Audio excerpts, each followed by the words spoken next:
अस्सलाम वालेकुम स्टूडेंट्स। आज हम डायरेक्ट इनडायरेक्ट के बारे में पढ़ेंगे। सबसे पहले हमें केसेस ऑफ प्रोनाउंस के बारे में जानना है और इन्हें अच्छे तरीके से याद रखना है ताकि हमसे गलती ना हो। केसेस ऑफ प्रोनाउंस जैसा कि हम पिछली वीडियो में भी बता चुके हैं, 3 तरह के होते हैं: सब्जेक्टिव, पोजेसिव, ऑब्जेक्टिव। इन्हें याद कर लें ताकि हमें नरेशंस करते वक्त, डायरेक्ट इनडायरेक्ट करते वक्त किसी किस्म की परेशानी ना हो। तो स्टूडेंट्स, सबसे पहले हम सिंपल प्रेजेंट को सॉल्व करेंगे।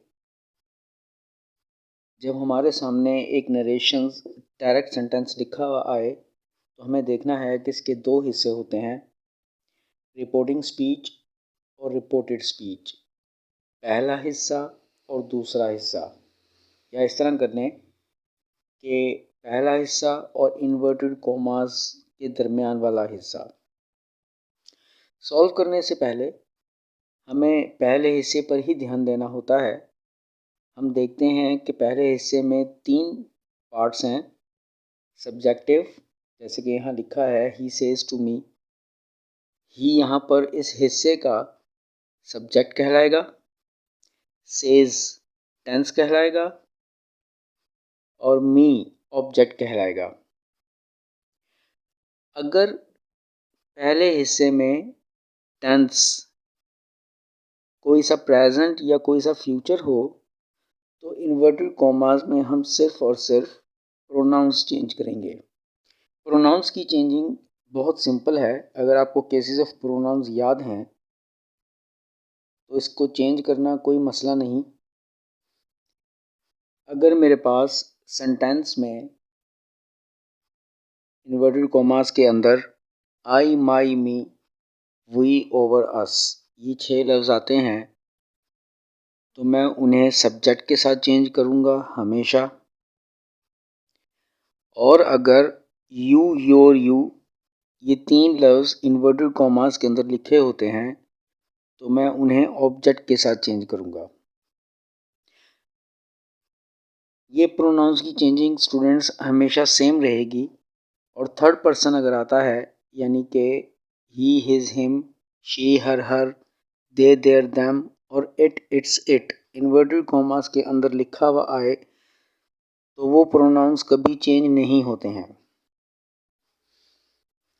तो अब हम इसकी चेंजिंग का तरीका समझते हैं। चेंजिंग का तरीका या असूल ये है कि आप जैसा प्रोनाउन देंगे, यानी कि जैसा केस ऑफ प्रोनाउन देंगे तो उसका वैसा ही केस ऑफ प्रोनाउन वापस ले लेंगे। मिसाल के तौर पर, he says to me you are my student now, तो हमने इसे चेंज किया, सिर्फ प्रोनाउंस चेंज किए क्योंकि यहाँ पर पहले हिस्से में टेंस कोई सा प्रेजेंट या कोई सा फ्यूचर है। हमने इसे चेंज किया ही टेल्स मी दैट, चूँकि ये एक इन्वर्टेड कॉमास में जो फ़िक्रा है वो एक सादा फ़िक्रा है, इसलिए हम इन्वर्टेड कॉमास को दैट से ब्रेक करेंगे। ही tells me that, you change किया मी के साथ। यू सब्जेक्टिव केस है तो मी का सब्जेक्टिव केस आई होगा, तो हम यहाँ पर आई लिखेंगे।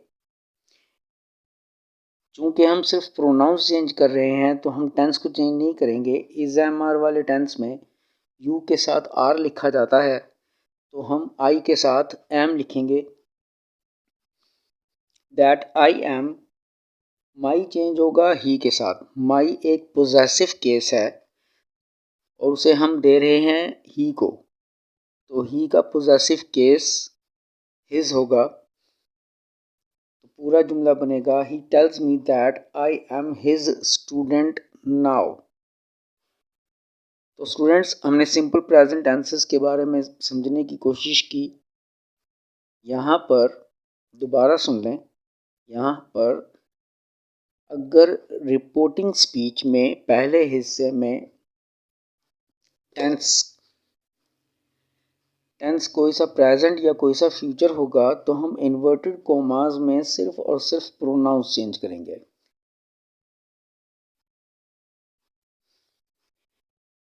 आगे चलने से पहले हमें ये टेबल याद करना है,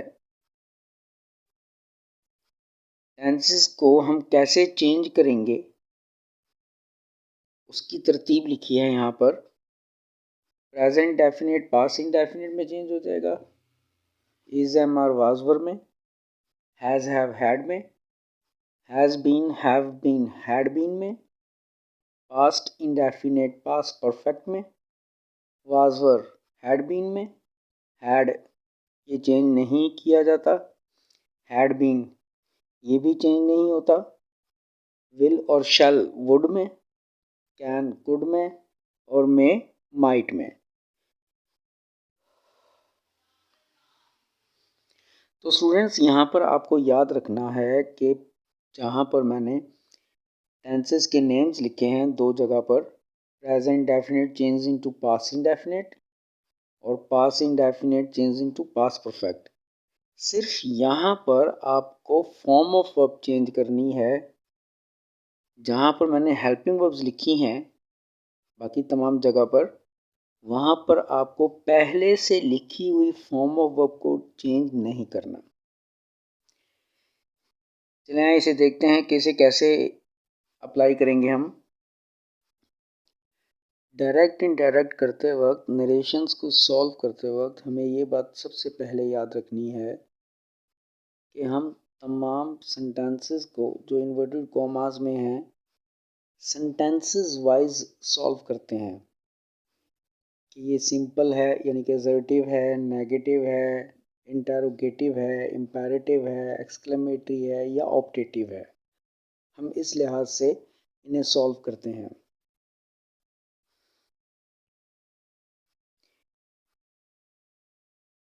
तमाम सेंटेंसेस को जो इन्वर्टेड कॉमास में है, इन्वर्टेड कॉमास को ब्रेक करने के लिए हम दैट लगाते हैं, सिवाय इंटरोगेटिव और इम्पेरेटिव सेंटेंसेस के हम तमाम सेंटेंसेस को ब्रेक करने के लिए दैट लगाते हैं।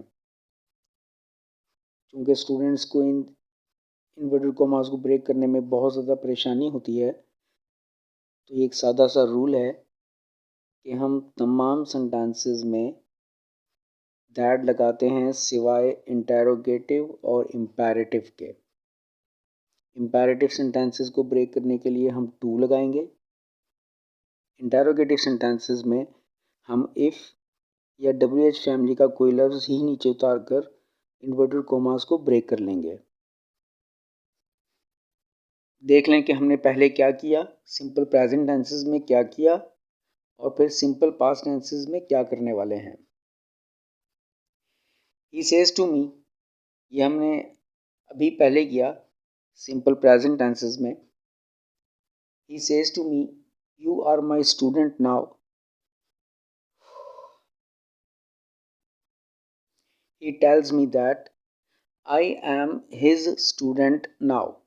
यहाँ पर हमने सिर्फ और सिर्फ प्रोनाउंस चेंज किए। अब यहाँ नीचे देखें, he said to me you are my student now. इस जुमले में और ऊपर वाले जुमले में सिर्फ एक चीज़ का फ़र्क है, ऊपर सेज लिखा है रिपोर्टिंग स्पीच में, पहले हिस्से में सेज लिखा है और नीचे वाले जुमले में पहले हिस्से में सेड लिखा है।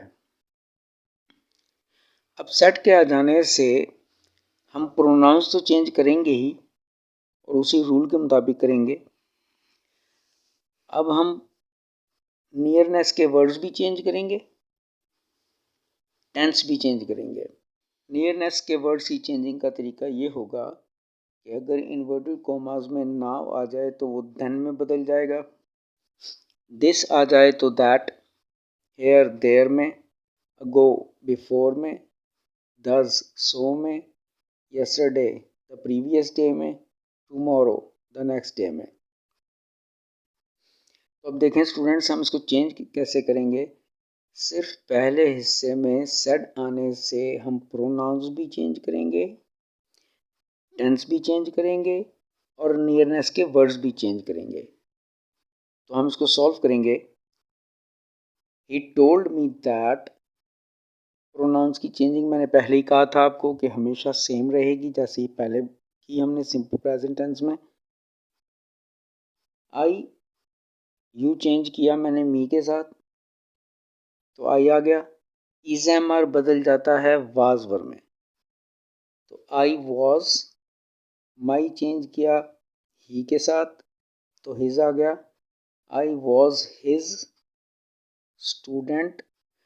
नाउ चेंज हो जाएगा देन में, तो बनेगा he told me that I was his student then. Simple past के बाद स्टूडेंट्स इंटरोगेटिव सेंटेंसेस आते हैं। हम देखते हैं कि हमारे इन्वर्टेड कोमास का जो जुमला है, इन्वर्टेड कोमास वाला हिस्सा जो है वो सवालिया है। जुमले में are you knocking at this door के बाद सवालिया निशान होगा। तो इस तरह हम ये देखते हैं कि हमारे पास दो हिस्से हैं। ही सेड, ये पहला हिस्सा हो गया। Are you knocking at this door, ये दूसरा हिस्सा हो गया। अब हमें 3 रूल्स अप्लाई करने हैं अगर हमारा जुमला इंटेरोगेटिव हो। इन्वर्टेड कोमास का जुमला अगर इंटेरोगेटिव हो तो हमें 3 रूल्स अप्लाई करने होते हैं। पहला रूल ये है कि सेट की जगह पे आस्क्ड आ जाएगा। यहाँ ऊपर लिखा था ही सेड और नीचे हमने लिखा ही आस्क्ड। हमने पहला रूल अप्लाई कर लिया। दूसरा रूल ये है कि अगर आपका इन्वर्टेड कोमास का फिक्रा हेल्पिंग वर्ब से शुरू हो तो हम इन्वर्टेड कोमास को ब्रेक करने के लिए इफ लगाएंगे। और तीसरा रूल ये है कि हम इस इंटेरोगेटिव सेंटेंस को असर्टिव कर देंगे। और तीसरा रूल ये है कि हम इंटेरोगेटिव सेंटेंस को असर्टिव कर देंगे। मिसाल के तौर पर यहाँ आर यू लिखा है, तो हम पहले यू को चेंज करके लिख लेंगे और फिर आर को चेंज करके लिख लेंगे, तो हमारा सेंटेंस असर्टिव हो जाएगा। तो चलें इसको असर्टिव करते हैं। He asked if I was, is am are was were में बदल जाता है। I was knocking at that door, हमने दिस भी चेंज किया। नियरनेस का वर्ड था, उसे चेंज करना है लाजमी। और फिर हमने आखिर में सवालिया निशान के बजाय फुल स्टॉप लगाया। इसी तरह एक और तरीके से हमें इंटेरोगेटिव सेंटेंस आएगा जो कि हेल्पिंग वर्ब से शुरू नहीं होगा बल्कि इंटेरोगेटिव प्रोनाउन यानी कि WH फैमिली के किसी लफ्ज़ से शुरू होगा और हेल्पिंग वर्ब इसके बाद में लिखी हुई होगी। मिसाल के तौर पर he said why am I knocking at this door, तो इसे चेंज करते वक्त पहला रूल सेम रहेगा और तीसरा रूल भी सेम रहेगा, बस हम दूसरे रूल में चेंजिंग करेंगे क्योंकि इस बार फिक्रा हेल्पिंग वर्ब से शुरू नहीं हो रहा। ही आस्क्ड, हमने सेड की जगह पे आस्क लगाया। अब हम WH फैमिली के उसी लफ्ज़ को नीचे उतार लेंगे इन्वर्टेड कॉमास को ब्रेक करने के लिए। ये हमारा दूसरा रूल हो जाएगा इस हिस्से का। He asked why. अब एम आई को असर्टिव कर लेंगे, पहले आई चेंज करेंगे।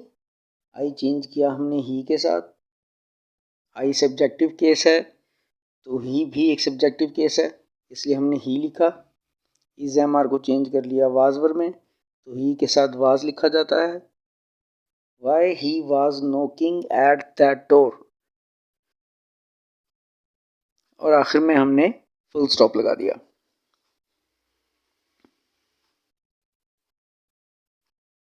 इसकी तरतीब बहुत सिंपल है। ये 3 रूल्स अप्लाई करने होते हैं। सेट की जगह पे आस्क्ड, इन्वर्टेड कॉमास को ब्रेक करने के लिए अगर फिक्रा आपका हेल्पिंग वर्ब से शुरू हो तो इफ़ लगाएं, और अगर WH फैमिली के किसी लफ्ज़ से शुरू हो तो उसी लफ्ज़ को नीचे उतार लें।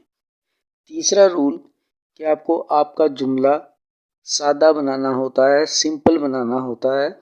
इस तरीके से हम अपने इंटेरोगेटिव सेंटेंसेस को सॉल्व करेंगे।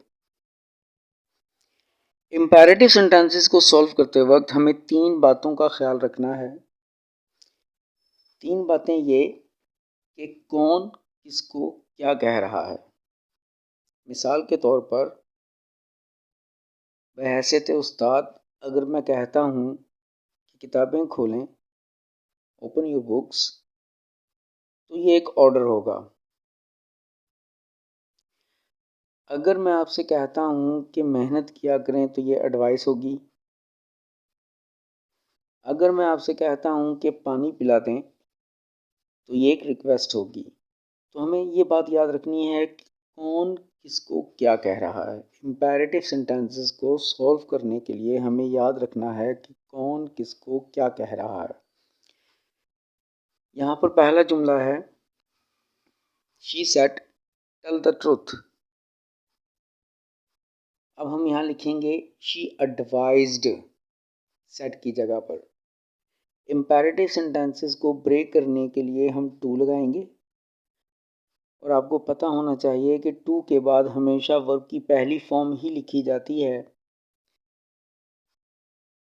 तो ये जुमला इस तरह बनेगा she advised to tell the truth. अगर कोई प्रोनाउन या नियरनेस का वर्ड अगर दरमियान में आ जाएगा तो हम उसे रूल के मुताबिक ही चेंज करेंगे। जैसा कि दूसरे जुमले में लिखा है he said bring me a glass of water. तो हम यहाँ लिखेंगे he requested to bring him a glass of water.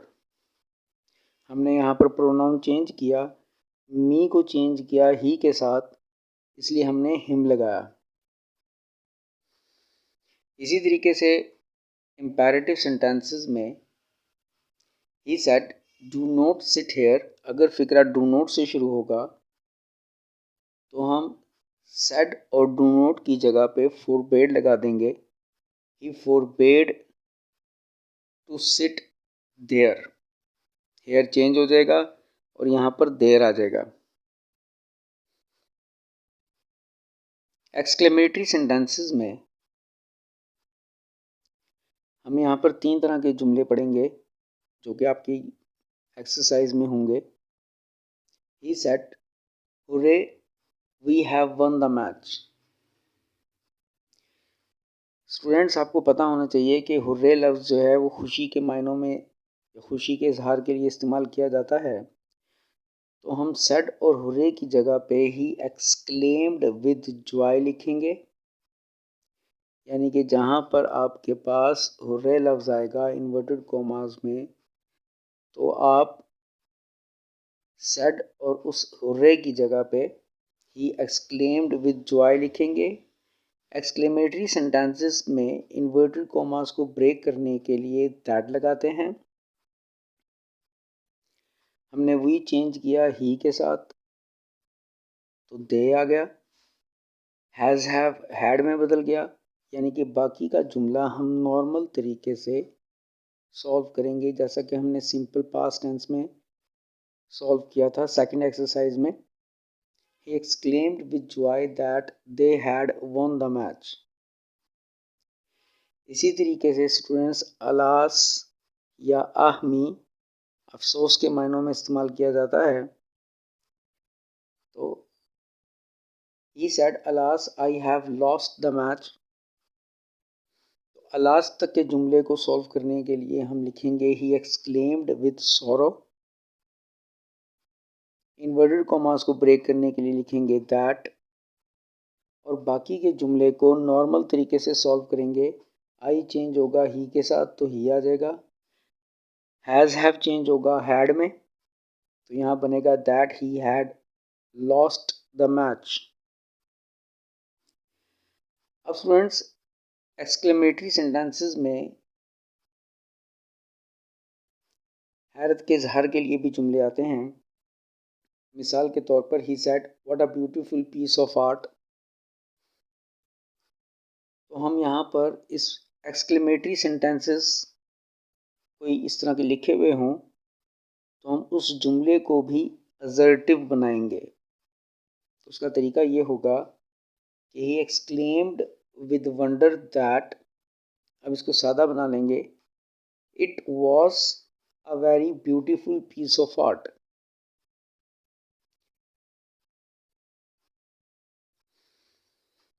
Optative sentences में जुमला में से शुरू होगा इन्वर्टेड कॉमास के अंदर, या वुड दैट से शुरू होगा, यानी कि दुआ बद्दुआ या तमन्ना की जा रही होगी। तो हम देखेंगे कि हमारे जुमले में के बाद क्या लिखा है, हम उसी हिसाब से अपने जुमले को सॉल्व करेंगे। यहाँ पहले जुमले में लिखा है he said may you live long, इसका मतलब वो दुआ दे रहा है, तो हम सेट की जगह पे प्रेड लिख देंगे। हम बनाएंगे ही प्रेड, इन्वर्टेड कॉमास को ब्रेक करने के लिए हम दैट लिख देंगे। अब बाकी के जुमले को हम सादा बना देंगे, तो यू पहले चेंज कर लेंगे, वो आई में चेंज हो जाएगा, में बाद में चेंज करके लिख देंगे, तो हमारा सेंटेंस सादा हो जाएगा, असर्टिव बन जाएगा, that I might live long. चूँकि ये मॉडल वर्ब होती है तो मॉडल वर्ब्स के साथ हम वर्ब की पहली फॉर्म ही लिखते हैं। इसी तरह दूसरा जुमला देखें, ही सेड मे यू र्यूम। अब हमने देखा कि यहाँ पर बद्दुआ दी जा रही है, तो हम सेट की जगह पे कर्स्ड लगाएंगे, ही कर्स्ड दैट। अब बाकी के जुमले को असर्टिव करने का तरीका भी वही है कि हम पहले यू चेंज करेंगे और फिर मे चेंज करके लिखेंगे और बाकी के लफ्ज़ उसी तरह लिख देंगे, दैट आई माइट र्यूम। तीसरे जुमले में तमन्ना की जा रही है, विश किया जा रहा है कि would that my father were alive. He said would that my father were alive. तो हम सेड और वुड दैट की जगह पे विश्ड लिखेंगे। हम इसे बनाएंगे he wish that, my change करेंगे ही के साथ तो हिज आ जाएगा, his father was were change into had been, he wish that his father had been alive. और हम फुल स्टॉप लगाएंगे, एक्सक्लेमेटरी साइन नहीं लगाएंगे तीनों सेंटेंसेस में, क्योंकि हमने इसे असर्टिव किया है। इसी तरह आपके पास बहुत सारे जुमले आते हैं और आप ज़्यादातर जुमलों में जहाँ गलती कर सकते हैं वो प्रेजेंट डेफिनेट और पास्ट इंडेफिनेट के सेंटेंसेस होते हैं। मिसाल के तौर पर he said I right a book. मुझे पता होना चाहिए कि मेरे पास सब्जेक्ट के बाद इन्वर्टेड कॉमास में सब्जेक्ट के बाद कोई हेल्पिंग वर्ब नहीं और वर्ब की पहली फॉर्म लिखी है, तो ये फ़िक्रा प्रेजेंट इंडेफिनिट का है। तो हम इसे पास्ट इंडेफिनिट में चेंज करेंगे, यानी कि हम वर्ब भी चेंज करेंगे। He told that he wrote a book. चूँकि पास्ट इंडेफिनिट में सेकंड फॉर्म लगती है, तो हमने राइट की जगह पे रोड लगाया। इसी तरह एक और जुमला देखें, he said I do not like apples। he told that he did not like apples। हमने प्रेजेंट डेफिनेट के सेंटेंस को पास्ट इंडेफिनिट में चेंज किया। तीसरे जुमले में पास्ट इंडेफिनिट के सेंटेंस को हम पास्ट परफेक्ट में चेंज करेंगे, जैसा कि मैंने आपको टेबल में लिख के दिखाया था कि दो जगह पे वर्ब चेंज होगी। तो ये बनेगा he told that he had not liked apples।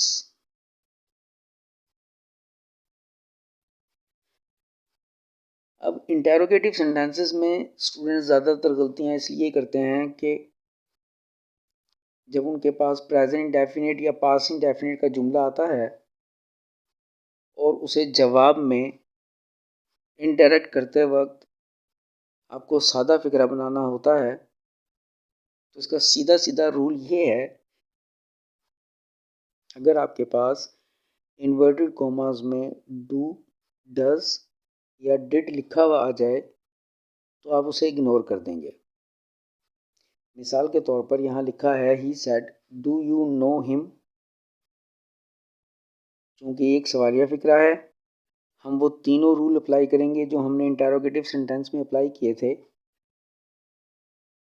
लेकिन हम डू, डज या डिड को इग्नोर कर देंगे, यानी कि हम उसको चेंज करते वक्त, सादा फिक्रा बनाते वक्त इग्नोर कर देंगे। हम ये समझेंगे कि ये लफ्ज़ लिखे ही नहीं। मिसाल के तौर पर he said do you know him, he asked if, अब मैं डू को इग्नोर कर दूं तो मुझे पता है कि ये प्रेजेंट डेफिनेट है और इसे पास्ट इंडेफिनिट में चेंज करना है, और पास्ट इंडेफिनिट में सेकंड फॉर्म लगती है सादा फिक्रा बनाते वक्त। तो मैं लिखूँगा यू चेंज करने के बाद आई, और नो की सेकंड फॉर्म लिखूँगा न्यू, और हिम चूँकि चेंज नहीं होता तो मैं हिम को ऐसे ही उतार दूँगा और आखिर में फुल स्टॉप लगा दूँगा। तो ये बनेगा he asked if I knew him. इसी तरीके से अगर मेरे पास पास्ट इंडेफिनिट का टेंस है इंटरोगेटिव में, तो मैं उसे पास्ट परफेक्ट में चेंज करूँगा। लेकिन जैसा कि मैंने बताया कि मैं डिड को इग्नोर कर दूँगा, चूँकि मुझे फ़िक्रा सादा बनाना है। मुझे पता होना चाहिए कि डिड फ़िक्रे के शुरू में आ जाए तो वो पास्ट इंडेफिनिट का टेंस है। तो मैं तीनों रूल अप्लाई करूँगा इंटरोगेटिव सेंटेंसेस बनाने के लिए। ही आस्क्ड इफ़, अब मैंने डिड इग्नोर कर दिया और मुझे मालूम है कि पास्ट इंडेफिनिट पास्ट परफेक्ट में चेंज हो जाता है, तो मैं पहले यू चेंज करने के बाद आई लिखूँगा और हैड लिखूँगा हेल्पिंग वर्ब के तौर पे, क्योंकि पास्ट परफेक्ट में हैड लिखी जाती है हेल्पिंग वर्ब, और फिर वर्ब की थर्ड फॉर्म लिखी जाती है if I had non him. I hope students आपको समझ में आया होगा। अपना ख्याल रखिएगा। अल्लाह हाफिज़।